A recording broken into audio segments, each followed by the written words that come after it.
Kia ora, welcome to video 19 in the series Delightful Differentiation. This video is going to be covered by a former student of mine, Max. I'm stoked that Max is involved with this series.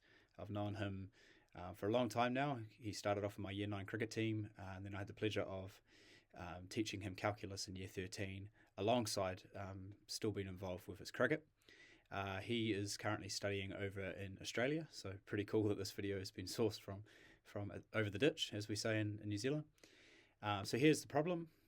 The center of the circle is unknown. That's what we're trying to find. We have a circle that's just sitting inside a parabola there, just touching the sides of the circle. And there are many different ways of solving this problem. Max will go through two really clearly with some good detail. Given it's a delightful differentiation series, try and find a way to solve this using differentiation. But there are other methods. I know of a third method that Max doesn't cover that's quite a quick one. If you manage to discover that, it would be awesome if you could comment that below. But yeah, enjoy the video and we'll see you next time.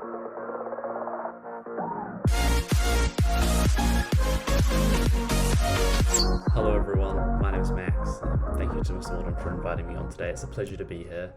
I was in Mr. Walden's calc class all the way back in 2022, so that's quite a long time ago. Now I'm studying software engineering, so I'm still doing quite a bit of maths. I'm doing a stats course currently, which is making me wish I did Mr. Walden's stats class as well, but you live and you learn. Let's jump into the problem. We're trying to find the center of a circle, and we can see the circle here. It's touching a parabola at 2 points, and the parabola is y equals x squared. The theme of this video is obviously differentiation. It's part of the Delightful Differentiation series. So I'm going to be doing two methods, the first of which uses differentiation, and it's a pretty key part of the problem, the solution I should say. And the second method is going to stem from the same assumption, but not use differentiation. So let's jump to this first method. Immediately we can just derive these two equations. We have the equation for the parabola, which is given, and obviously the equation for a circle.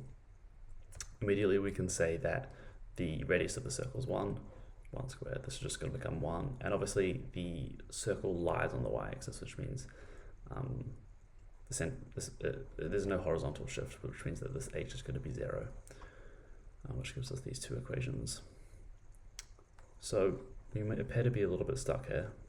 We have three variables, two equations. We can't do a systems of equations yet. We're going to have to come back to the equation and make some kind of assumption. So let's have a look at what we can say. The assumption we're going to make kind of stems from these 2 points where the circle touches the parabola. And at these points, we're going to say that the circle is a tangent to the parabola. And what does this mean? Well, it means that the gradient of the circle and the parabola at that very exact point where they touch is going to be equal. So you might be thinking, like, how are we going to derive equations for the gradients here, especially, there's a lot of variables.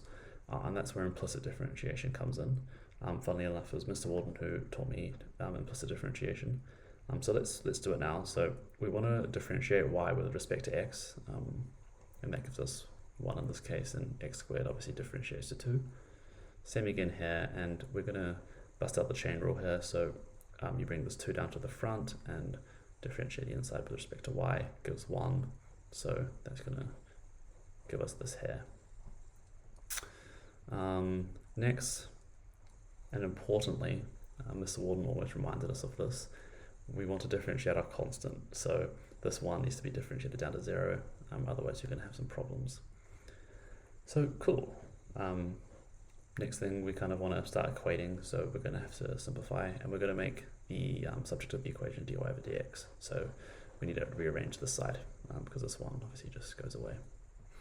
So that gives us this. We minus the 2x and we divide by 2 y minus k, and the 2's cancel. So we now have these two equations which we can equate, and that kind of represents the gradients being equal at that exact point. Cool. So when we equate those, that gives us this equation 3 over here, and all of a sudden we have 3 equations, and we can do a systems of equations. Cool. So equation 1, the parabola, 2, the circle, and 3 where the gradients are equal. I'm using some implicit differentiation. How are we going to do this? Well, we're going to use this first equation. Obviously, it's pretty convenient. Y equals x squared. We can. I'm actually going to sub the y in. So we're going to sub equation 1 and 2 and 3 using the y, and that's going to give us equation 4 and 5. X squared equals a squared minus k squared equals 1, and 2x equals negative x over x squared minus k. Cool. We're actually going to notice that this equation 5 can be simplified a little bit. Let's do that now. So if we divide by x and also times times both sides by x squared minus k, we're going to pretty quickly get down to this final result over here, which is x squared equals k minus a half. And now we have two equations with x and k as x and k in them, and we can just do kind of like a normal simultaneous equation. We're actually going to use equation 5 and sub it into 4. This x squared here is really handy. So let's do that now, and we get an equation with all k's, which is great because obviously we're going to be able to solve for k. Yep, so k we just solve, and it comes out really nicely to k equals 1 plus half minus a quarter. K is 5 over 4, and if we go back to the equation of a circle, obviously the h is 0, and k is going to be the vertical shift of the circle with respect to a center. So the center is going to be 0, and lo and behold, 5 over 4. We can also kind of work out a little bit more from this, and we can basically just continue on using 5 over 4 to solve for the rest of the variables. And it's going to come out as y equals 3 over 4, and x is positive or negative root 3 over 2. And this is actually the 2 points where the parabola and the circle meet. Just a little caveat in here. You can actually also solve this systems of equations by inspection. So 0, 0, 1 is also an answer. So x is 0, y is 0, and k is 1. Obviously 0 is 0, 0, 0, 1. Negative 1 squared is just going to be equal to 1, and here this is going to be 0 over 1 equals 0, so 0 equals 0 again. So by inspection we can come up with like another set of answers. We're just going to I think you just disregard them. This way obviously gives us our correct answer, but that's a little side note. So yeah, that's the first method, and we can jump on to the second method over here. Obviously same question, same equations, but this time we're going to get, we're actually going to sub one of them into the other, and we're going to use these common x squareds. So we're going to have y plus y minus k all squared equals 1. And using the same equation as, the same assumption as before, that the circle is a tangent to the parabola, instead of comparing the gradients, we're now going to use it to say that the discriminant is going to equal 0. The discriminant is obviously that little triangle sign, or b squared minus 4ac. And in this line here, I've just expanded it out. So this y minus k squared is y squared minus 2ky plus k squared. And obviously I've brought this negative 1 over to the left-hand side of the equation. So now we can use the discriminant on this equation. The b term is going to be 1 minus 2k. The c term is going to be k squared minus 1, and obviously the a is just going to be 1. So let's sub that in.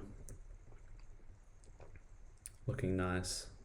We're going to expand the hand side of the equation. Obviously this 1 minus 2k squared is going to be kind of the more difficult part. But once we get that, things start to cancel. 1 minus 4k. These 4k squareds cancel, and all of a sudden we're left with something pretty nice looking. And obviously we can see that this is going to solve for the exact same answer. K equals 5 over 4, center 5 over 4, or 0, 5 over 4. So the solution, no differentiation involved, so perhaps slightly less delightful, but certainly a little bit more concise. There's no ambiguity with that third and fourth solution to the simultaneous equation. And overall it is shorter. So yeah, maybe you can comment which method you like more. Make sure to leave a like on the video and subscribe. Thank you again to Mr. Walden for inviting me on. It's been a pleasure. And yeah, hope everyone's having a great day. And yeah, see you around.